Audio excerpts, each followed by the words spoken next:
The cold killed more soldiers than bullets on many fronts during World War II. Before we dive in, if you enjoy fascinating stories from history, make sure to like, share and subscribe to the channel. And don't forget to hit that notification bell so you never miss an episode. When you read most history books, the battles, the strategies and the weapons dominate the narrative. What rarely gets attention is the silent, invisible enemy that claimed thousands of lives: the cold. From the frozen forests of the Ardennes to the snowy passes of the Italian Alps, soldiers learned quickly that bullets were not their only threat. Frostbite, hypothermia and exposure were ever-present dangers, especially for men wearing jackets that were never meant for extreme cold.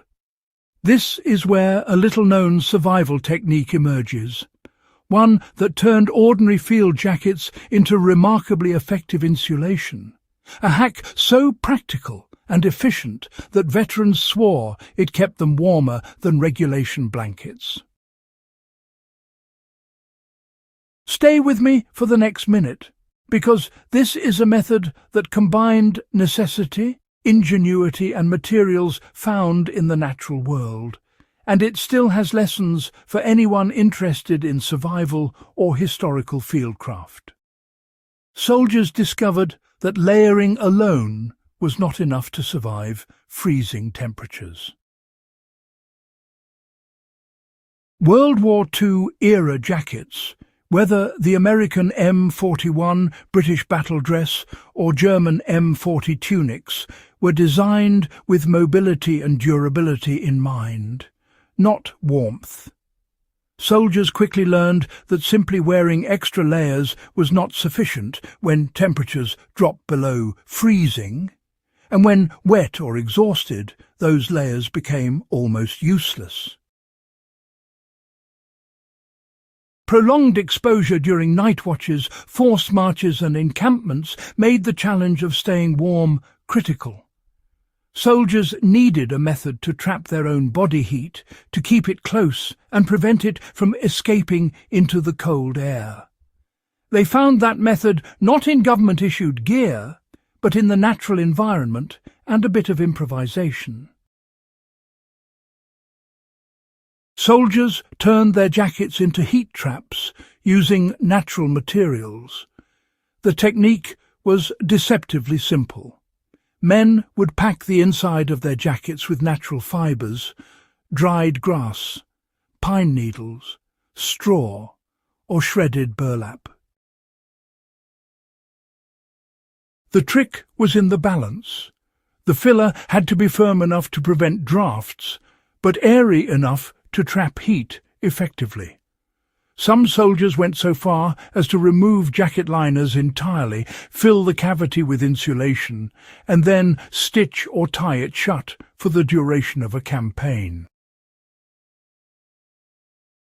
Oral histories consistently report that the warmth produced was greater than that of a thick army blanket, while still allowing mobility and flexibility in combat situations. The science behind this improvisation was surprisingly effective. The principle is straightforward.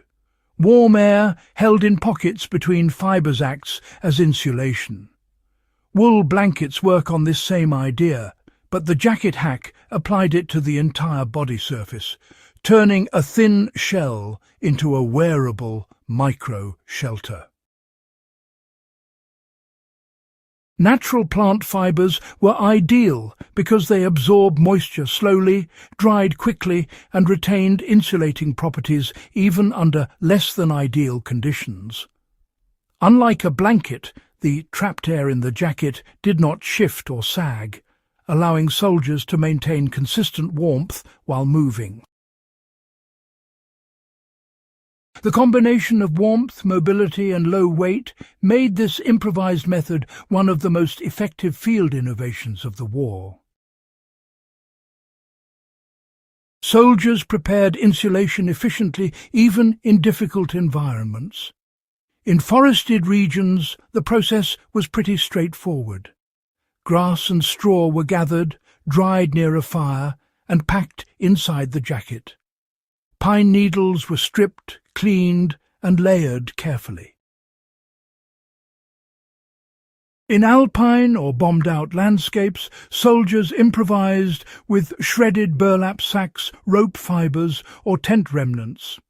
Some units enhanced the hack by lining the jacket's interior with waxed cloth or oiled canvas, creating a crude vapour barrier that dramatically reduced heat loss.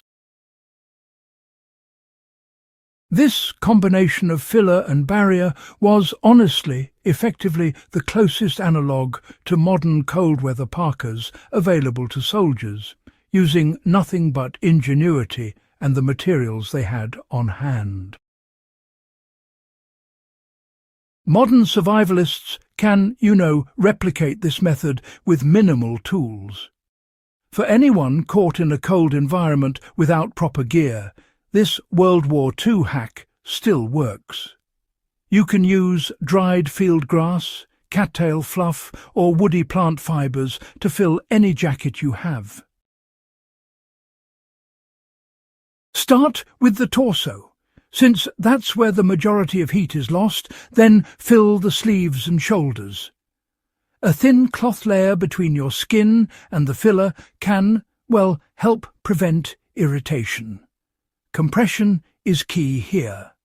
Press the layers flat, but avoid crushing them completely, so you preserve the air pockets that trap heat.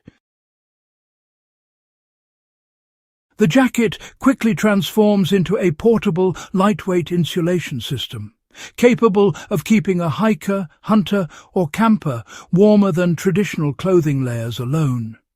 And, it's not just a historical curiosity. It's a practical survival strategy. Forgotten battlefield innovations deserve a place in modern survival knowledge.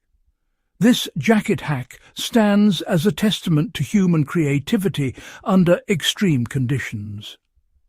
Soldiers had no modern synthetics, no engineered insulation systems, yet they devised a method that in many situations outperformed standard-issue gear. For history enthusiasts, it's a rare glimpse into the daily ingenuity of men on the front lines, preserved through oral history rather than official documents. For survivalists, it is a reminder that nature often provides the materials needed to endure extreme conditions, if you understand how to use them effectively. Incorporating lessons like this into your own survival toolkit connects you directly to the resourcefulness of soldiers who endured some of the harshest conditions in recorded warfare. Whether you're studying history or preparing for an emergency, knowing these forgotten methods enriches both your knowledge and your practical skills. If you found this guide valuable, make sure to subscribe to Warfront Survival for more in-depth explorations of historical survival techniques, and share this video with someone who appreciates practical wartime wisdom that still works today. Every story of ingenuity preserved is a lesson we can carry into our own lives.